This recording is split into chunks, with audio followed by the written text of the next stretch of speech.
தம்பி அண்ணனை வந்து பாசத்திற்கு அன்பிற்குரிய அண்ணனுக்குன்னு சொல்றதுல உங்களுக்கு அவ்வளோ பிரச்சனை இருக்கு.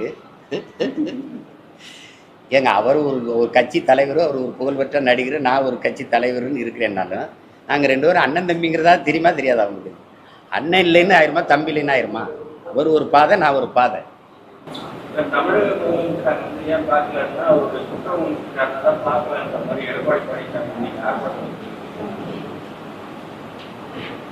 இருக்கலாம். என்ன சரி, பார்த்து இறந்தவர்களாக உயிர்ப்பிச்சிருவாரா? உயிர்ப்பிச்சிட போறாங்களா? அதெல்லாம் ஒன்றும் இல்லைல்ல. எப்பவுமே தவறை ஒத்துக்கொண்டு தொடர்வண்டி விபத்துக்கு பொறுப்பேற்று விலகிய மத்திய லால்பகதூர் சாஸ்திரி மாதிரி தலைவர்களாக இருக்கிறாங்க.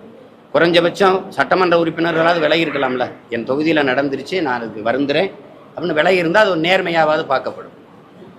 நீங்கள் நான் திரும்ப திரும்ப கேட்குறேன், கண்ணுக்குட்டிங்கிற அந்த கோவிந்தராஜா அவருடைய அம்மா ஜானகியா, அவங்க பேர் ஜெயாவா, விஜயா, இவங்களை பார்த்தா இவங்க இவ்வளவு பெரிய அதிகார கட்டமைப்பை மீறி இந்த கள்ளச்சாராயத்தை வித்திர முடியும்னு உங்களால் நீங்க நினைக்கிறீங்களா?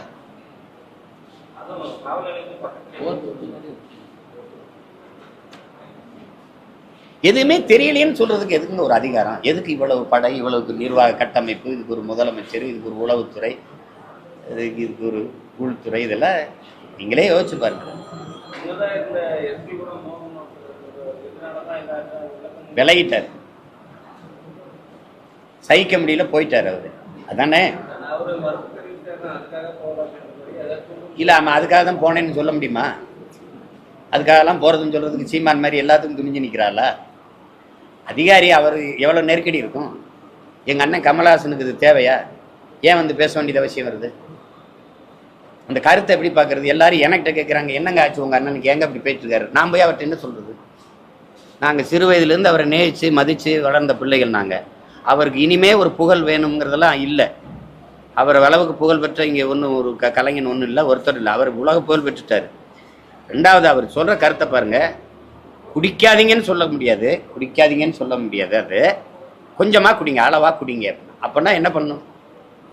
எங்கள் அண்ணன் மாதிரி ஒரு 50 பேரை போட்டு அளந்து ஊற்றுங்கன்னு சொல்லுவோம். அளந்து அதை எங்கள் அண்ணன் தான் தொடங்கி வைக்கணும். ஏங்க, அவன் குடிக்க போகிறான், அதை படிச்சுக்கிட்டா இருப்பேன். படிச்சுக்கிட்டது என்ன அப்படி அதை படிச்சுட்டு கரும என்னத்தையாவது சொல்றது. ஐயா ஸ்டாலின் வந்து சிறார் பாருங்க, எனக்கு ரொம்ப வேதனையாக இருக்குது, எனக்கு தூக்கமே வரல அப்படின்னு. ஒன்றும் இல்லைங்க, அந்த பொட்டலத்துல போடுங்க, நல்லா நிம்மதியாக தூங்கலாங்கய்யா, ஒரு பிரச்சனையும் கிடையாது. அது யாரோ ஒரு சார், அதே மாப்பிள்ள அங்கே போகாத, ஒன்றும் கிடையாது, இங்கே வா டாஸ்மார்க், அது ஒன்றும் கிடையாது. சாராயம் 10 lakhs உடனே கிரெடிட் ஆகிருமாடாங்கண்ணா. இன்சூரன்ஸ்லாம் என்னங்க, அதெல்லாம் மாதம் மாதம் நம்ம கட்டிட்டு செத்ததுக்கப்புறம் தருவாங்க. இது இமீடியட்டாக கிரெடிட் ஆகிருமா 10 lakhsங்கிறான். நீங்களாம் தான் நான் இதை சாடி பேசணும். ஒன்றும் எனக்கிட்டே கேட்டுக்கிட்டு இருக்கீங்களே, நீங்களாம் விமர்சிக்க மாட்டீங்களே, என்னத்த பேசுறீங்க சும்மா?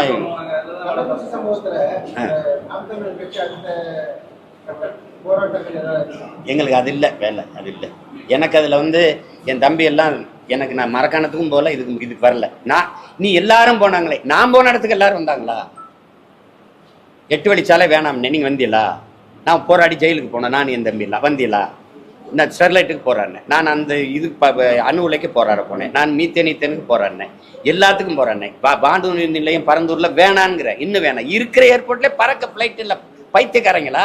இண்டிகோன்னு ஒன்று மதுரைக்கு 24,000, திருப்பி ஒரு 24,000, 50,000 ஒரு நாள் நான் பறந்து போக. அது அவர் எடுக்கிறதா நேரம், அவர் சொல்றதான் கட்டணம். ஒரே ஒரு வண்டி எப்படி இருக்கு? ஒரு ஃப்ளைட் தான் இருக்கு. இதுல எதுக்கு 5000 ஏக்கர்ல 5000 ஏக்கர்ல ஏர்போர்ட் கட்டக்கூடாது? ஏர்போர்ட்டி விடணும். 22 ஏரி இருக்குது உள்ள. சரி, நீ சரியான ஆளு, கட்டிரு பார்ப்போம் ஏர்போர்ட்.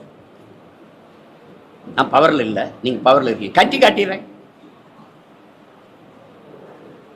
கட்டிருங்க, நான் பார்ப்போம், ஒரு தடவை பார்த்துருவோம். 8 வழிச்சாலை போட்டு முடிச்சிட்டீங்களா? பேனா வச்சுட்டீங்களா? அதே கதை தான் நடக்கும். தேவையில்லாமல் ஏர்போர்ட் கட்டுறேன், அது பண்ணுறேன், இது பண்ணுறேன், அங்கே பண்ணுறேன். 9 லட்சம் கோடி கடனுங்க. வட்டி எவ்வளோ கட்டுறீங்க? வட்டி எவ்வளவு? காவல்துறைக்கு படி அந்த பணி அந்த காசு கொடுக்க முடிஞ்சது அவங்களால? அவங்களுக்கு தேர்தல் நேரம் அந்த நேரத்தில் பணி செய்யறாங்கல்ல, அந்த காசு அவங்களால கொடுக்க முடிஞ்சதா? கொடுக்க முடிஞ்சதா? கொடுத்துருக்கல அப்போ. ஆனா சாராயம் குடிச்சு செத்தவனுக்கு 10 லட்சம் கொடுக்குறீங்க. உங்க தவறை மறைக்க இந்த பிணத்தின் மீது பணத்தை கொட்டி மூடுறீங்க நீங்க. இந்த குற்றச்சாட்டுக்கு பதில் இருக்கா உங்ககிட்ட? யார் தர்க்கம் பண்ணுவது? திமுக சார்பிலையா இல்ல கூட்டணி கட்சிகளா? என்னோட நேருக்கு நேர். நான் என் தங்கச்சிட்டு தர்க்கம் பண்ணி ஜெயிச்சு போங்க. ஒரு கேள்விக்கு பதில் வச்சிருக்கீங்களா?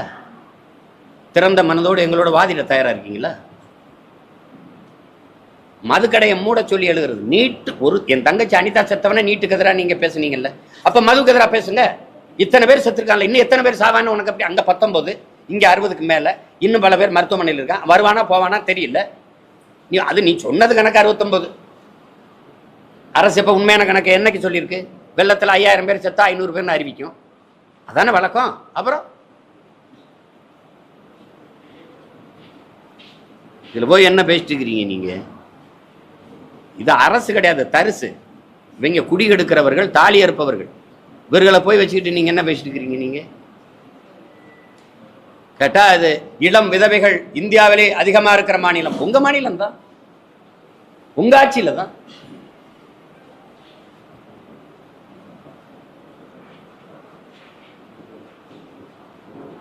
நீ மனசாரியம். ஒரு ராணுவ வீரன் செத்து வந்தான், அவனுக்கு 1 கோடி கொடுத்தாங்க அப்படின்னா, சரி என் விவசாயி செத்துட்டான், உலகத்துக்கு சோறு போடுற உழவர் குடி, அவன் செத்துட்டான், சரி விவசாயி அவனுக்கு ஒரு 10 லட்சம் கொடுப்பான், குடும்பம் இருக்கு. என் செம்மரக்கட்டையை வெட்டணும் போன கூலிக்கு தான் பண்ண, வயிற்று பசிக்கு. என் மீனவ சொந்தங்கள் சுடுவான்னு தெரியுது, போறேன். ஏன் பாறேன்? படகை பறிச்சு பசி, குடும்பத்தை காப்பாற்றணும். அவன் செத்து போனான், அவனுக்கு ஏதாவது நிவாரணம் கொடுத்துட்டா கூட போதும். சாராயம் குடிச்சு சாகிறவனுக்கு போய் சட்டப்படி தவறு, அந்த தவறை செய்யறவனுக்கு நீ சட்டப்படி நிவாரண தொகை, ஊக்கத்தொகை கொடுக்குற, சட்டப்படி கொடுக்குற.